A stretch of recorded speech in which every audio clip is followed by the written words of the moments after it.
Isang mapagpalang araw po sa inyong lahat. Kapayapaan po ang sumaatin para po sa ating pag-uusapan sa ating Sunday service. Paano harapin ang katapusan ng mundo gaya ng panahon ni Noe? Napakahalagang pag-usapan po ito sapagkat tayo po ay naandun na sa tinatawag na last day o katapusan ng mundo, na kung saan malapit na dumating ang Panginoon Jesucristo, malapit na pong matapos ang mundong ito. Kaya kung makikita nyo na yung mga sakuna, mga pagputok ng bulkan, lindol, ang nagkaroon ng sunog sa Australia, ngayon ay COVID-19, ang pagsabog dito sa Lebanon. So yan po ay bahagi ng katapusan o senyales ng mundo. Pero hindi po natin pag-uusapan yung mga senyales na yan. Ang pag-uusapan natin papaano harapin ang katapusan ng mundo gaya ng panahon ni Noe. Napakahalaga po nito. Ngayon, gusto nyo pag-usapan at pag-aralan yung katapusan ng mundo, saka yung rapture at yung pagiging handa niyo sa pagdating ng Panginoon Jesucristo, andun po yan sa ating GCLGET TV, no? Nandun po lahat ang ating videos na mapapanood nyo at mababalikan. Pero ito po ay muli nating pag-aaralan ng kapiraso dun sa bagay na ito. Lucas 21:11, at magkakaroon ng malalakas na lindol at sa iba't ibang dapoy magkakagutom, magkakasalot at magkakaroon ng mga bagay na kakilakilabot at ng mga dakilang tanda mula sa langit. Andiyan na po tayo sa panahon yan, na andyan na po ang salot, ang COVID-19, na hanggang ngayon ay hirap na hirap tayo, at magkakaroon ng mga bagay na kakilakilabot. Nakakilabot po sapagkat ang kalaban natin COVID-19 na ito ay hindi natin nakikita. Bagamat ang mga tao na Kristiyano hindi natatakot dito sapagkat meron tayong Diyos na nagagawa ang lahat ng bagay para sa atin at napoproteksyonan tayo. Itong COVID-19 na ito, makikita natin na kaya nga yung mga motor, no? Ayan, makikita natin yung mga motor ay may harang na sa gitna, may barrier na. Ang jeep ay hindi pa masyadong pumapasada, paputol-putol ang pasada niya sapagkat iniiwasan nga yung COVID-19, may social distancing pa rin, yung ibang lugar nagto-total lockdown, yung iba naman ay GCQ, mamaya MECQ, ECQ, pabalik-balik, no? Kailangan na ng face mask, ngayon naman ay face shield. Hindi na maintindihan ng tao. So, hirap na rin ang tao sa bagay nito dahil dito sa COVID-19. Ito ay isa sa senyales ng katapusan ng mundo. Pero babalik po tayo kung gusto niyo pong pag-aralan ng mga senyales na yan, naandun po yan sa unang video natin. Kaya nga dito, sabi dito, Pilipinas maaaring maging bagong sentro ng COVID-19 sa Southeast Asia dahil sa paglobo ng kaso, ang dami na po may COVID-19. Sa tigis naman ng mga ulo ng Pilipino na lahat naman naglalabasan pa rin kahit yung mga bata, no? Dapat pagsabihan natin, no, na huwag na lumabas sila sapagkat hindi na po dapat lumabas sila at wala naman pong gagawin sa labas. Ngayon, ang sabi sa Lucas 17:26-27, at kung paano nangyari sa mga kaarawan ni Noe, ay ganyan din naman ang mangyayari sa mga kaarawan ng anak ng tao. Sila'y nagsisikain, sila'y nagsisiinom, sila'y nag-aasawa, sila'y pinag-aasawa hanggang sa araw na pumasok sa daong si Noe at dumating ang paggunaw at nilipol silang lahat. So bakit natin babalikan itong pag-aaral tungkol sa panahon ni Noe? Sapagkat ang sabi dito ay may pagkakahalintulad at kung paano ang nangyari sa mga kaarawan ni Noe, pareho daw, no? Ay gayon din naman ang mangyayari sa mga kaarawan ng anak ng tao. Yung pagdating ng Panginoon Jesucristo, yung katapusan ng mundo, no? Sila'y nagsisikain, sila'y nagsisiinom, sila'y nag-aasawa, sila'y pinapangasawa, hanggang sa araw na pumasok sa daong si Noe at dumating ang paggunaw at nilipol silang lahat. Makita natin ang mga ginagawa nila, mga pangsarili lamang noong panahon yon, no? Hindi nila iniisipan tungkol sa Diyos, no? Darating ang panahon yan sa huling araw na ganun din. Ang iisipin din nila hindi tungkol sa Diyos, kundi yung mga pansariling bagay. So, ang pag-aaralan natin is Genesis 6 and Genesis 7, no? So, pwede tayong magsimula dito sa Genesis chapter 6 verse 5 hanggang 22 para pwede niyo pong basahin sa bahay niyo. You can start also, pwede naman sa Genesis 6 verse 1 hanggang 22 rin. At basahin niyo rin ng Genesis 7. Pero sisimulan ko po ito sa verse 5. At nakita ng Panginoon na mabigat ang kasamaan ng tao sa lupa, at ang buong haka ng mga pag-iisip ng kanyang puso ay pawang masama lamang sa naparati. At nagsisi ang Panginoon na kanyang nilalang ang tao sa lupa at nalumbay sa kanyang puso. At sinabi ng Panginoon, lilipunin ko ang tao na aking nilalang sa ibabaw ng lupa, ang tao at gayon din ang hayop at mga umuusad sa mga ibon sa iyong papawid sapagkat pinagsisisihan ko na aking nilalang sila. Nung panahon yon, ang sabi dito, mabigat ang kasamaan ng tao sa lupa. At ang buong haka ng mga pag-iisip ng kanyang puso ay pawang masama lamang na parati. Yan ang sabi po, no? Laging masama na lamang parati.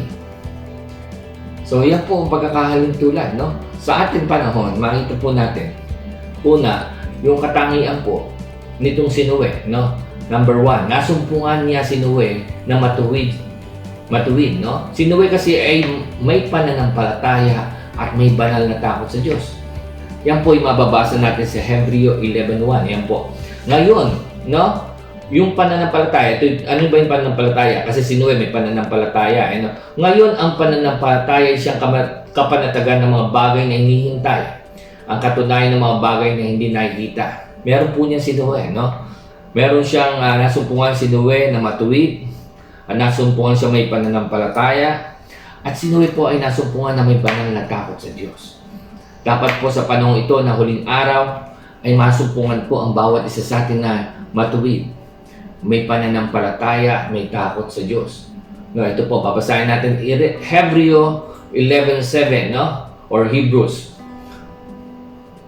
Sabi dito, by faith, Noah being warned of God of things not seen as yet, moved with fear, prepared an ark to the saving of his house, by the which he condemned the world and became heir of the righteousness which is by faith. No? Sa Tagalog, sa pananampalataya, si Noe, na paunawaan ng Diyos tungkol sa mga bagay na hindi pa nakikita, dala ng banal na takot ay naganda ng 100 sa ikaliligtas ng kanyang sambayanan. Sa pamagitan nito, hinatulan niya sa libutan at naging tagapagmana ng katwiran na ayon sa pananampalataya. Sabi niya sa pananampalataya, no? Si Noe na pinaunawaan ng Diyos tungkol sa mga bagay na hindi nakikita. Kasi ang pananampalataya ay mga bagay na hindi pa natin nakikita. Pero pinaniniwalaan natin na ang Diyos ang tutugon doon sa ating mga panalangin, pinaniniwalaan. Kasi ang sabi dyan, dala ng banal na takot ay naghanda ng 100 sa ikaliligtas. May banal na takot si Noe noon. Meron siyang pananampalataya sa Diyos. At sa kahalintulad po ngayon, kailangan po natin ng pananampalataya. Kailangan po natin ng banal na takot. No? Hindi po takot sa COVID-19. Banal na takot sa pagsunod sa Panginoon. Kasi kayang iligtas tayo ng Diyos doon sa COVID-19 na hindi nakikita. Ang Diyos din natin na hindi nakikita ay walang imposible siya na proteksyonan tayo sa mga bagay na hindi natin nakikita. So yan po, kailangan po tayo may pananampalataya. Sa verse 8, dapat po si Noe nakasumpong ng biyaya sa mga mata ng Panginoon. Ang mga Kristiyanong kagaya niyo po, ay makakasumpong ng biyaya sa mata ng Panginoon. Ito ang lahi ni Noe. Si Noe lalaking matuwid at sakdal. Nung kapanahonan niya, si Noe lumalakad na kasama ng Diyos. At naganak si Noe ng 3 lalaki, si Sem, si Cam at si Japhet. No? 11, at sumama ang lupa sa harap ng Diyos at ang lupa ay napuno ng karahasan. No, napuno ng karahasan ang lupa. Makikita natin, ito po'y walang pagkakaiba sa ngayon. At tinitingnan ng Diyos ang lupa at narito sumama sapagkat pinasama ng lahat ng tao ang kanilang paglakad sa ibabaw ng lupa. At sinabi ng Diyos kay Noe, ang wakas ng lahat ng tao ay dumarating sa harap ko sapagkat ang lupa ay napuno ng karahasan. Dahil sa kanila narito sila ay aking lilipuling kalakip ng lupa. Ang susunod pong pagdating ng Panginoon Kristo at ang katapusan ng mundo ay ganito rin po. No? Ang sabi dyan ay sumama ang lupa. Kung matatanda po ng mga magulang natin o nung kagaya po natin, mabubuti pa po ang tao noon. No? Sabi nga sa inyo, pwede tayo magbukas ng bahay at wala pong papasok, no? Kahit bukas-kas. Ngayon kahit sarado ang bahay, ninanakawan po. No?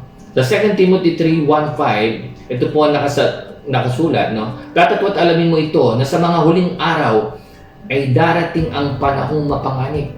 Ito na yung katangian ng panahon ngayon, nakagaya ng panahon ni Noe. Sapagkat ang mga tao ay magiging maibigin sa kanyang sarili, maibigin sa salapi, may yabang, mga mapagmalaki, mapagtungayaw, masuwayin sa mga magulang, mga walang turing, mga walang kabanalan, walang katutubong pag-ibig, mga walang paglulubag, mga palabintangin, mga walang pagpipigil sa sarili, mga babangis, hindi mga maibigin sa mabuti, mga lilo, mga matitigas ang ulo, mga palalo, mga maibigin sa kalayawang kaysa maibigin sa Diyos, na may anyo ng kabanalan, dapat po tinanggihan ang kapangyarihan nito, lumayo ka rin naman sa mga ito. Ito na yung katangian ng mga tao sa panahon natin na inihahalin tulad sa panahon ni Noe. Ang lahat ng katangian pong binanggit natin ay nandito na ngayon. Masama na po, no? Darating na ang panahong mapanganib. Mapanganib na po ngayon, no? 11, no? At sumama ang lupa sa harap ng Diyos at ang lupa ay napuno ng karahasan. At tinignan ng Diyos ang lupa at narito sumama sapagkat pinasama ng lahat ng tao ang kanilang paglakad sa ibabaw ng lupa. Yan po yung panahon yun, no? At sinabi ng Diyos kay Noe, ang wakas ng lahat ng tao dumating sa harap ko sapagkat ang lupa ay napuno ng karahasan dahil sa kanila narito sila'y aking lilipunin kalakip ng lupa. Pero sa panahon ba ngayon bumabalik na po itong mga karahasan, mga kasamaan. Ito nga po yung mga balita, 134 barangay official sinampahan ng kaso dahil sa SAP. Hindi natin alam kung totoo yan, no? Senator Pampilo Lacson says he knows witnesses over PhilHealth corruption. So hindi natin alam, napakasama ng mga balita niyan, pero yung iba dyan ay may katotohanan. Illegal POGO workers. Masama ba ang tao ngayon kagaya noon? May mga riding in tandem na mamaral na lang, no? Meron din basta na lamang pinapatay. Yan po yung mga bagong balita. Kung personal naman po mga buhay, makikita natin hindi pa rin nawawala sa atin yung mga sugal, inuman, no? Na minsan nagiging masama sa atin ito dahil minsan kahit wala tayong pera, no? Ginagawa natin ito. So makikita natin, minsan din marunong tayong sumagot. Mga bata ay sumasagot sa mga magulang na yan po hindi nagaganap noon, no? Nakikita niyo po yung tambayan yan, hindi po lang yan, chismisan po yan. No? Sumasama ang tao na kagaya noong panahon ni Noe. No? Na iniisip na lang ng mga tao yung kanilang sarili na kung ano ang gusto nilang gawin. Pangalawa, sa paggawa ng daong, no, nagbigay ng instruction ang Diyos. So ang sabi dito, nagbigay ang Diyos ng direksyon o instruction kay Noe. Sabi dito verse 14, gumawa ka ng isang sasakyang kahoy na gopher. Gagawa ka ng mga silid sa sasakyan at iyong sisiksikan sa loob at sa labas ng sahig. At narito ako at magpapadagsa ng aking bahar ng tubig sa ibabaw ng lupa upang lipulin ang silong ng langit, ang lahat ng laman na may hininga ng buhay, ang lahat na nasa lupa na mamatay. Datapot pagtitibayin ko ang aking tipan sa iyo. Ikaw ay lululan sa sasakyan. Ikaw at ang iyong anak na babae at ang iyong asawa at ang mga asawa ng iyong mga anak na kasama mo. So God is giving instruction to Noe. Nagbibigay siya ng instruction, direksyon kay Noe, no? Ibig sabihin sa panahon noon na masama na ang tao at tatapusin na ng Diyos ang mundo, ganun din sa ating panahon. Pagdating ng pagsama ng tao, God is giving instruction to each Christian.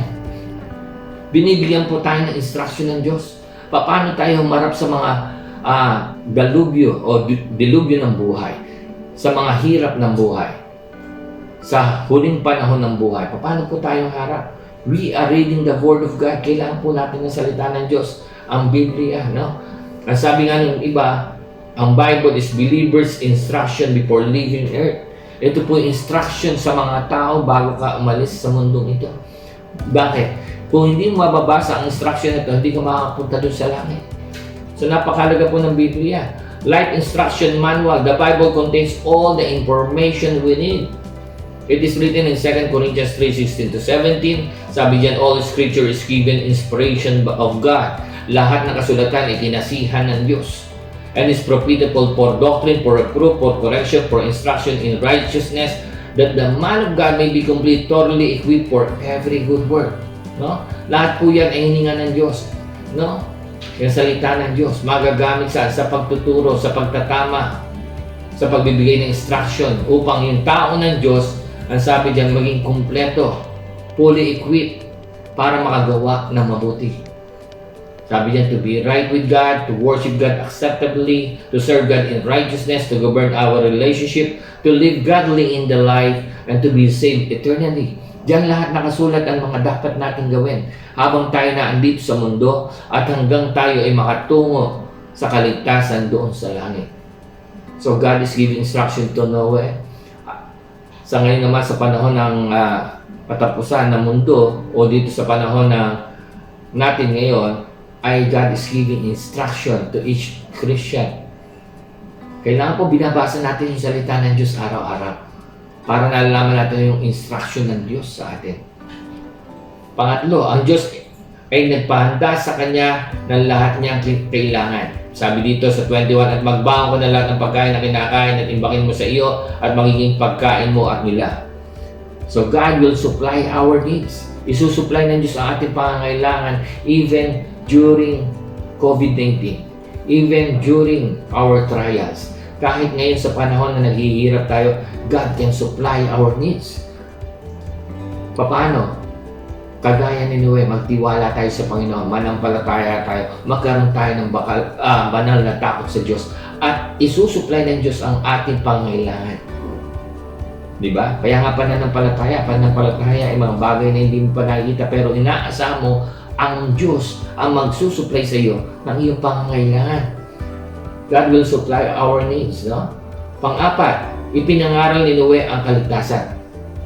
Sabi dito sa 2 Peter 2:5, at ang dating sanlibutan hindi pinatawad datapwat iningatan si Noe na tagapangaral ng katwiran na kasama ng ibang 7 pa nung dalhin ang pagkaguno sa sanlibutan ng masama. So sabi niya, iningatan si Noe na tagapangaral ng katwiran. Nangangaral po siya ng katwiran. Ang sabi niya, magbago kayo, di ba? Magbago kayo, magbalik loob kayo sa Panginoon. Naghanda ang Diyos ng arko, pwede kayong pumasok. Matagal po nangaral si Noe, around 100 years. Biruin niyo yung tiyaga niya. Siya po ay matanda na, around 500 years old. Kaya hindi po dahilan na tayo matanda na hindi ko na kaya maglingkod sa Panginoon. Mas matanda po si Noe sa atin. Kaya pa po tayong gamitin ng Diyos para mangaral ng salita ng Diyos. Sapagkat tayo po ay tinawag para ipangaral ng salita ng Diyos. Ang kailangan lang ikagaya ni Noe, na tayo po ay sumunod sa instruction ng Diyos. Ang sabi po dyan, ipinangaral ni Noe ang kaligtasan, no? Mangaral po siya. Tayo po ay dapat mangaral din, no? Marcos 16:15-16, sinabi sa kanila, magsiyaw kayo sa buong sanlibutan. Tayo po, mga nakakilala sa Panginoon, at inyong ipangaral ang ebanghelyo sa lahat ng kinapal. Hindi po utos ito sa apostol lamang. Hindi ho aabutin ng lahat ng kinapal. Ang sabi dyan, at inyong ipangaral ang ebanghelyo sa lahat ng kinapal. Ang sumampalataya, mabautismo ay maligtas. Datapot ang di sumampalataya ay parurusahan. Sino po parurusahan? Yung tao na pinangaralan na hindi po sumampalataya. Kung sumampalataya na po kayo sa Panginoon bilang Panginoon tagapagligtas, kayo po ay bibigyan ng Diyos ng kaligtasan.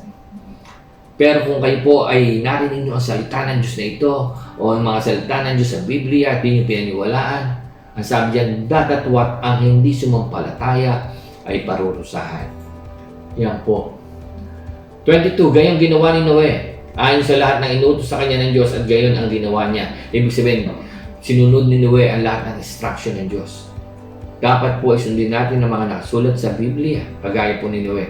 Sapagkat tayo po ay nabubuhay sa panahong kagaya ni Noe, na kung saan po ay andun na po ang kasamaan ng tao. Kaya ang galit ng Diyos ay inihahanda na ng Diyos. Ang pinakadulo, katapusan ng mundo at pagdating ng Panginoon sa Kristo ay inihahanda na. No? Kaya po nagugulat tayo bakit nagkakaroon ng COVID-19. Ito po ay pasimula pa lamang. No? Ibig sabihin, hindi pa itong pinakawakas pero malapit na po. Nasa bungad na po tayo ng wakas. No? Nakikita na po natin ang halos lahat ng palatandaan ay naganap na. Sabi nga, sometimes faith will make you look stupid until it starts to rain. Si Noe ay nagmukhang tanga, nagmukhang mangmang sa tingin ng mga tao sapagkat siya po ay nangangaral na magkakaroon ng baha at siya gumawa ng isang daong doon sa mataas na lugar. Makikita natin walang maniniwala. Walang naniniwala, tinatawanan siya. Ito po'y kagaya natin ngayon na minsan pinagtatawanan, minsan ay nilalait. Pero ang sabi noon, nung tumulo na ang ulan at di na tumitigil ang ulan, no? Hindi ka na magmumukhang mangmang sapagkat makikita ng lahat na may katotohanan ang lahat na nakasulat sa salita ng Diyos. Ang lahat po ay mangyayari. Ang lahat po ay magaganap. At malapit na po ang wakas. Sabi nga dito, the just shall live by faith. Hebrew 10:38, ngunit ang aking lingkod na matuwid ay mabubuhay sa pananampalataya at kung siya ay umurong ay hindi kalulugdan ng aking kaluluwa. Kailangan po natin manampalataya. Minsan wala tayong pagkain, manampalataya tayong God will supply our needs. At yan po ay bibigyan ng Diyos ng pamamaraan. Kaya nga sa Biblia kanina, ang sabi dito, pinaghanda ng Diyos ng pagkain si Noe. Hindi niya po ginutom ang kanyang lingkod. Kahit sa panahon ng COVID-19, kaya kang supplyan ng Diyos ng lahat mong pangangailangan because He is a God, no? Siya isang Diyos na makapangyarihan sa lahat. Ito po, Genesis 7:17-22. At tumagal ang baha ng 40 araw sa ibabaw ng lupa at lumaki ang tubig at lumutang na sasakyan at nataas sa ibabaw ng lupa at dumagsa ang tubig at lumaki mainam sa ibabaw ng lupa at lumutang ang sasakyan sa ibabaw ng tubig. Yung makita niyo po, napakaganda. Kahit dumating yung malakas na tubig, maraming tubig, ang sabi niyo, at lumutang ang sasakyan sa ibabaw ng tubig. Ano mang dumating sa atin po sa ngayong panahon, God can protect us, no? Kaya tayong protektahan ng Diyos. Kaya tayong ilagay sa kalalagayang hindi tayo mapapariwara. Kaya tayong ilagay ng Diyos sa lalagyan na tayo po ay maliligtas. Kabnya 19 na dumagsang luba ang tubig sa ibabaw ng lupa at inapawan ang lahat na mataas na bundok na nasa silong ng buong langit. Nakita nyo lahat po naapektuhan. Diba? Nasa silong ng langit, 15 siko ang lalim sa dinadagsa ng tubig, inaapawan ng mga bundok at namatay ang lahat ng lamang gumagalaw sa ibabaw ng lupa. Ang mga ibon at gayon din ang hayop at ang hayop sa gubat at ang bawat nagsisiusad na umuusad sa ibabaw ng lupa at ang bawat tao, ang bawat may hininga, ang diwa ng buhay sa kanilang ilong na nasa lupa tuyo ay namatay. Sabi diyan, namatay sila lahat ng tao na nasa ilalim ng lupa, no? Maliban doon sa mga tao ang iniligtas ng Diyos. Doon sa mga Christian na kayo po'y nananampalataya sa Panginoon, you will be protected by God. Kahit may COVID-19, kayo po ay poprotektahan ng Diyos. Diba? Ang sabi dyan ng Biblia, wala po itong pagkakaiba sa panahon ni Noe. Magkakaroon po kayo ng God protection. As long na kayo po ay may pananampalataya at meron po kayong banal na takot sa Diyos. Ano pa po? Yan, nakita po natin, no? Namatay ang maraming tao dyan, no? Ikalima, iniligtas si Noe at ang kanyang pamilya. Sigurado po ang pangako ng Diyos na ililigtas po tayo. Kagaya ni Noe at ng kanyang pamilya, ililigtas din po ang ating pamilya.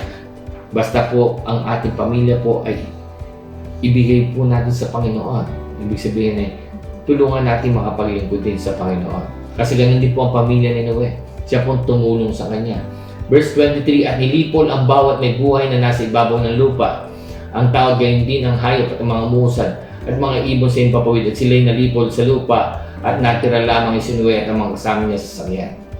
Kung gusto po natin ang proteksyon ng Diyos sa panahong ito, sa mahirap na panahon ito ng katapusan ng mundo, na kung saan napakaraming nangyayaring mga salot, mga kung ano-anong disaster, lumapit po tayo sa Panginoon. Lumaya po tayo kay Noe. Magkaroon po tayo ng pananampalataya. Magkaroon po tayo ng banal na takot sa Diyos. Sumunod po tayo sa mga direksyong binibigay ng Diyos sa Biblia. At ang Diyos po ang maghahanda ng ating pangangailangan. Ano ba po? Pangaral po natin ang salita ng Diyos. Kung hindi niyo po kaya ipangaral, i-share niyo lang po ang video ito, nagaganap niyo na po ang pangangaral ng salita ng Diyos. Yan po. At ang sabi diyan, sigurado sa katapusan ng mundo ito, kumaon na po muna yung ating kamatayan o pagbabalik ng Panginoon Kristo, tayo po ay kagaya ni Noe na ililigtas kasama po ang ating pamilya. Sana po ay natuto tayo sa ating pinag-aralan. Maraming salamat po. Huwag niyo pong kalimutan na mag-subscribe at i-like po ang video ito. At kung kaya niyo pong i-share, ipangaral pong salita ng Diyos kagaya ni Noe, gawin po natin. Samahan niyo po akong manalangin. Dakilang Diyos, marami pong salamat. Pinupuri ka namin, pinasasalamatan. Hinihiling ko po na lahat po nakapakinig ng iyong salita ay pagpalain mo. Biyayaan mo, Panginoon, ang nanggagaling na biyaya sa iyo. Biyaya ng katwiran. At gabayan mo at bigyan mo sila ng proteksyon sa huling araw nito. Muli, Panginoon, binabalik ko sa iyo lahat ng kapurihan, karangalan, at kadakilaan sa pangalan ng aming Panginoon Jesus. Amen. Maraming salamat po. Pagpalain kayo ng Panginoon.